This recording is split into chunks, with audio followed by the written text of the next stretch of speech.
Dalangin ko po na madatnang po kayo ng mensahe ng salita ng Diyos na nasa maayos pong kalalagayan pagkatapos po ng bagyo na ating pong naranasan sa ating bansa. Alam ko po na ang kaalaman po ng Diyos ay walang hanggan. Higit sa lahat, siya po ang nakakaalam ng bawat pangyayari sa ating mga buhay. Kaya ang paksa na ating pong maririnig o ang mensahe na inyo pong mapapakinggan ay meron pong paksaing ang kaalaman ng Diyos ay walang hanggan. Mula po yan sa Roma, Kabanatang 11, talatang 33. O ang kaalaman ng mga kayamanan, ng karunungan at ng kaalaman ng Diyos. Hindi masuri ang mga hatol niya at hindi masiyasat ang kanyang mga daan. Sabi po naman sa Kawikaan 15, talatang 3, ang Panginoon ay nakikita ang lahat. Ang kanyang mga mata ay nasa lahat ng dako. Sinusuri niya ang mga anak ng tao. Tayo pong na'y manalangin, kabanal-banalang Diyos, pagpalain mo po ang pagbubulay-bulay po namin ng iyong mga salita. Patuloy mo po buksan ang aming mga puso tungo sa isang karanasan mula sa iyo sa hapong pong ito. Ito po aming dalangin sa pangalan ni Jesus. Amen. Ang talata mula sa Roma 11, talatang 33, ay nagpapakita po ng lawak at lalim ng kaalaman po ng ating Diyos. Ang mga salitang nabanggit po doon, kalaliman ng mga kayamanan at ng kaalaman, ito po ay nagpapahiwatig na ang kaalaman po ng Diyos ay hindi lamang malawak, kundi lubos ding malalim. Hindi natin lubos na mauunawaan ang mga plano at layunin po ng Diyos dahil ang ating mga isipan po ay limitado. At sa katunayan, ang Diyos ay hindi lamang nakakaalam ng kasalukuyan, kundi pati na rin ang hinaharap. Ang kanyang kaalaman ay sumasaklaw sa lahat ng panahon, mula pa sa simula ng panahon hanggang sa kawalang hanggan.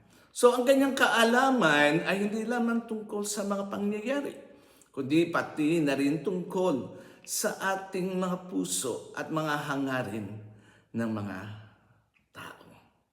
Meron pong isang dalaga na 20 taong gulang na nagngangalan pong Maria. Siya po ay nagkaroon ng malubhang sakit.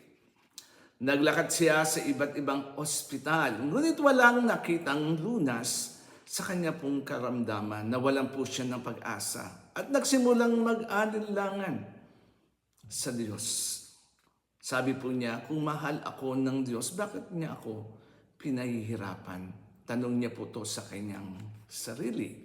Ngunit isang araw, habang nagdarasal, narinig niya po ang tinig ng Diyos na nagsasabi, hindi kita iiwan ni pababayaan man. Meron akong magandang plano para sa iyo. Kahit na hindi niya alam kung ano ang plano po ng Diyos, nagtiwala po siya sa kanyang kaalaman.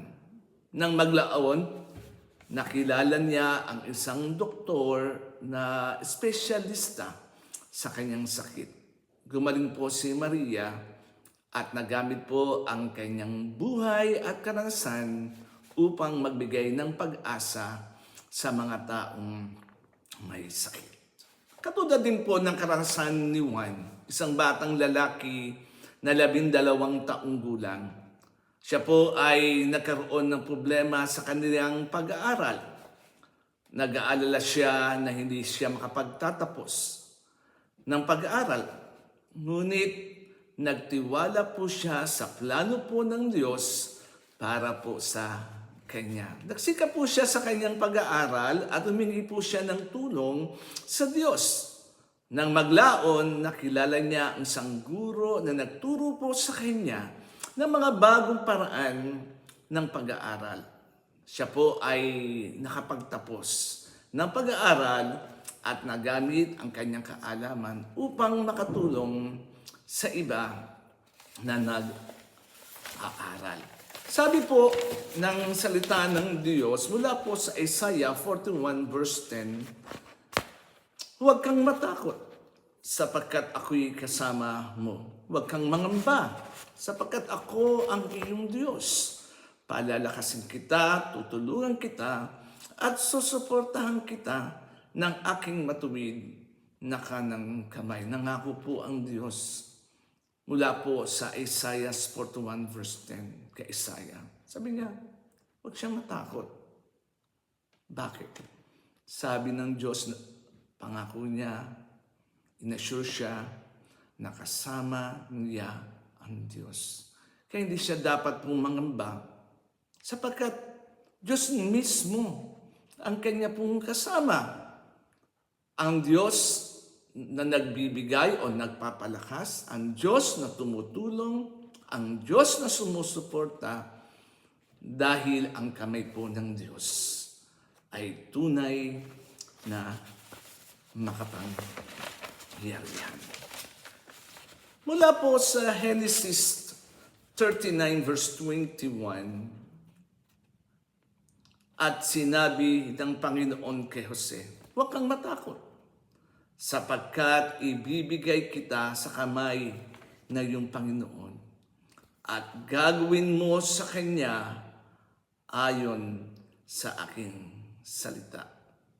Sabi po naman sa awit 23 verse 1, ang Panginoon ay aking pastor. Wala akong kakulangan. Ang kwento po ni Jose sa Genesis ay nagpapakita ng kaalaman po ng Diyos sa hinarap. Kahit na siya ay pinagbili ng kanyang mga kapatid, alam ng Diyos na gagamitin niya ang pangyayaring iyon upang iligtas ang Israel mula sa taggutom. Ang kaalaman po ng Diyos ay nagbibigay ng pag-asa o nagbigay ng pag-asa kay Jose sa gitna ng kanyang paghihirap at nagpapatunay po lamang na ang kanyang plano ay laging perfecto. Mga katuwid, ang katotohanan ito ay nagbibigay sa atin ng kapayapaan at katiyakan sa gitna ng mga pagsubok at mga katanungan. Kapag tayo ay naharap na sa mga paghihirap, maaari po tayong lumapit sa Diyos na may pagtitiwala dahil alam natin na siya ay nakaalam ng lahat. Alam niya ang ating mga pangangailangan.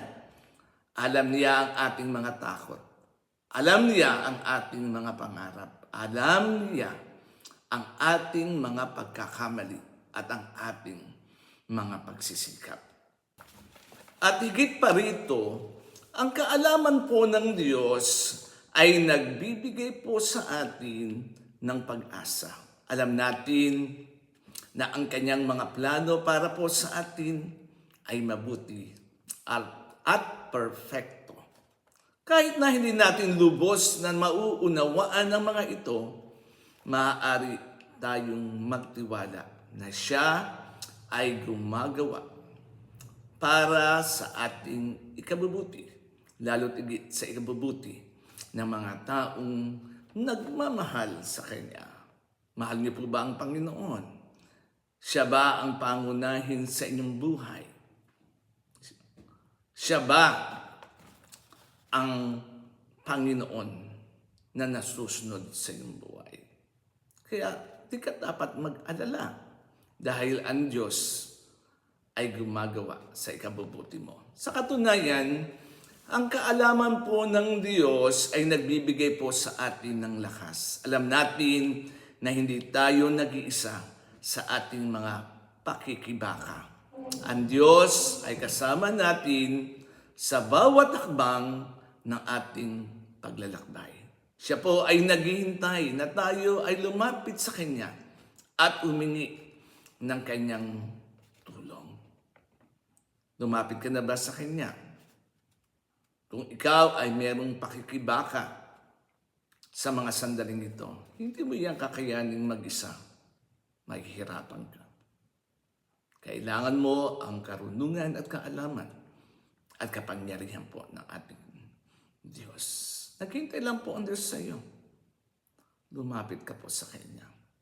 Hingin mo ang tulong ng ating Diyos at ikaw ay Kanya pong tutulungan. Sa madaling salita, ang kaalaman po ng Diyos ay isang mapagkukunan ng kapayapaan, pag-asa at lakas para po sa atin. Sa pamamagitan ng pagtitiwala sa Kanyang kaalaman, maaari tayong mabuhay ng isang buhay na puno ng layunin at kahulugan. Sabi po sa Jeremiah 29 verse 11, "For I know the plans I have for you, declares the Lord. Plans to prosper you and not to harm you. Plans to give you hope and a future." Sabi din po sa unang Samuel chapter 16 verse 7, "The Lord sees not as man sees. Man looks on the outward appearance, but the Lord looks on the heart." Kapatid, nakikita po tayo ng ating Diyos. Alam niya ang bawat detalye ng ating buhay. Alam niya ang ating dalahin. Alam niya ang ating puso. Tandaan po ninyo, higit na marunong ang Diyos kaysa sa atin. Dahil ang kanyang kaalaman ay walang hanggan. May plano po ang Diyos. At ang planong iyan ay sa ating pong ikabubuti. Magtiwala lamang po tayo sa Kanya. Patuloy po tayong pagpalain ng ating Diyos. Isang magandang hapon po sa bawat isa.